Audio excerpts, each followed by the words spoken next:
बहुत समय पहले की बात है।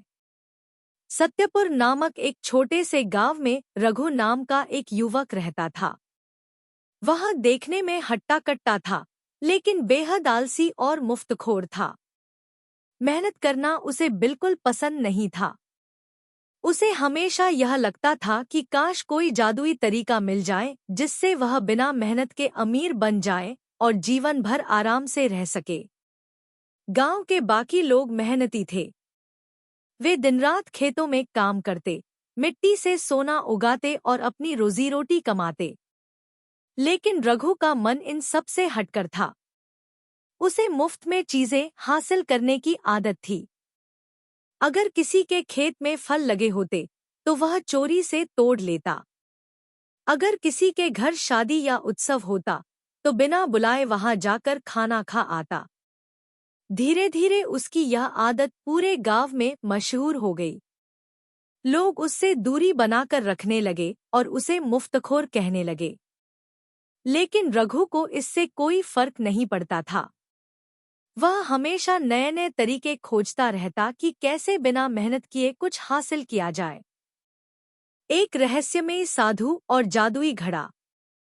एक दिन रघु गांव के बाहर जंगल में घूम रहा था कि उसे एक बूढ़ा साधु मिला। साधु बहुत ही शांत और ज्ञानी लग रहा था। उसके पास एक पुराना घड़ा था जिसे वह बड़े प्यार से संभाल कर रखे हुए था। साधु ने रघु को ध्यान से देखा और मुस्कुराते हुए कहा, बेटा, क्या तुम अमीर बनना चाहते हो?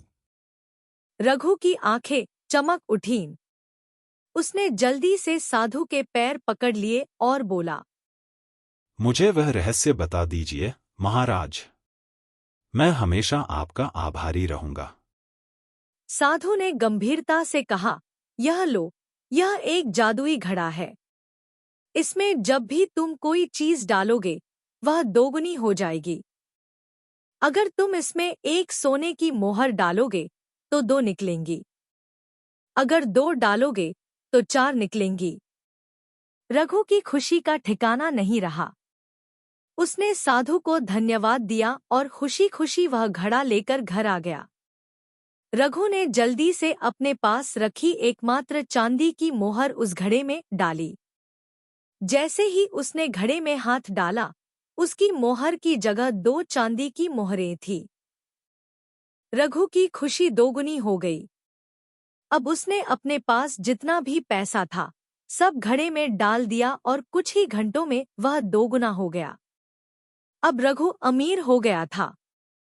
उसने एक बड़ा मकान बनवाया, महंगे कपड़े पहने और सबसे महंगी चीजें खरीदने लगा।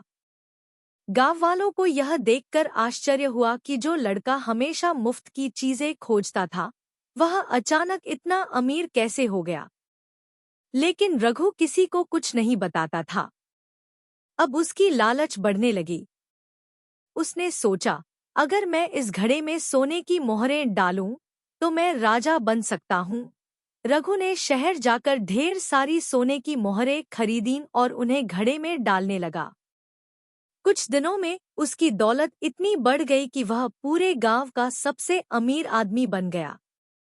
लेकिन धीरे धीरे उसे लगने लगा कि यह घड़ा कभी नहीं भरता।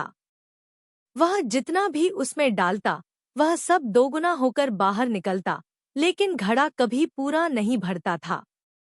अब रघु का लालच और बढ़ गया।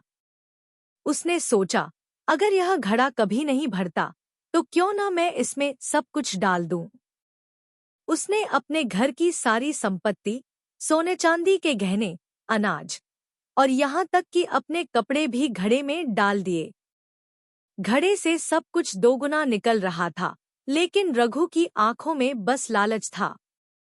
लेकिन अब उसके पास कुछ भी नहीं बचा था। अब रघु के मन में एक नया विचार आया।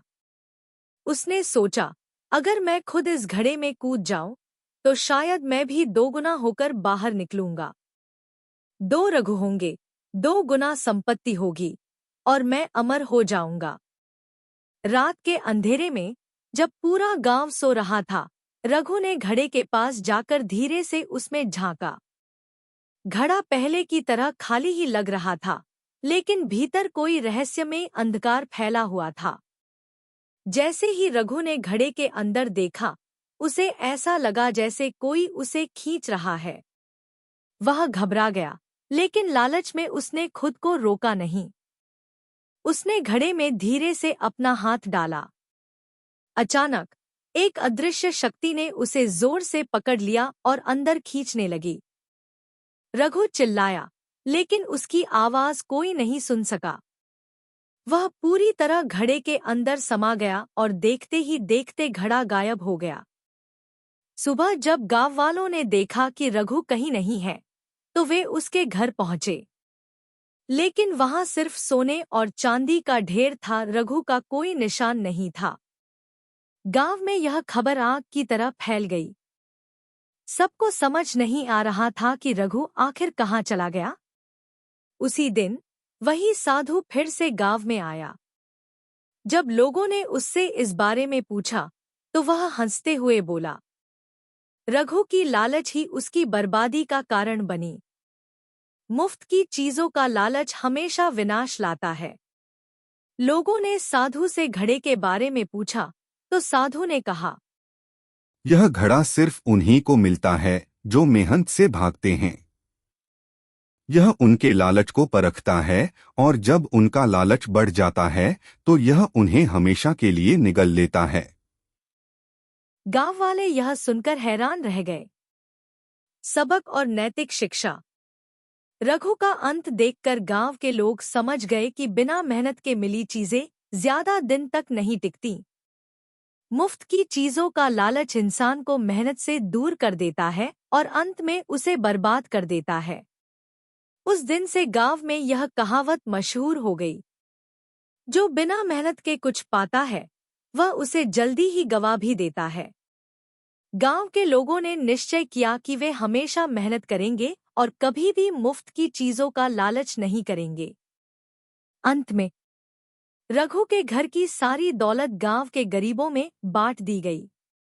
लेकिन गांव के बुजुर्गों ने उस जादुई घड़े के बारे में एक चेतावनी दी। अगर कोई मुफ्त की चीजों का लालच करेगा, तो वह घड़ा एक दिन फिर से प्रकट होगा और उसे हमेशा के लिए निगल लेगा। इस डर से गांव के लोग मेहनत करने लगे और कभी भी मुफ्त की चीजों की इच्छा नहीं की। कहानी से हमें यह सीख मिलती है कि मेहनत ही असली पूंजी है और मुफ्त की चीजों का लालच अंत में सिर्फ विनाश लाता है।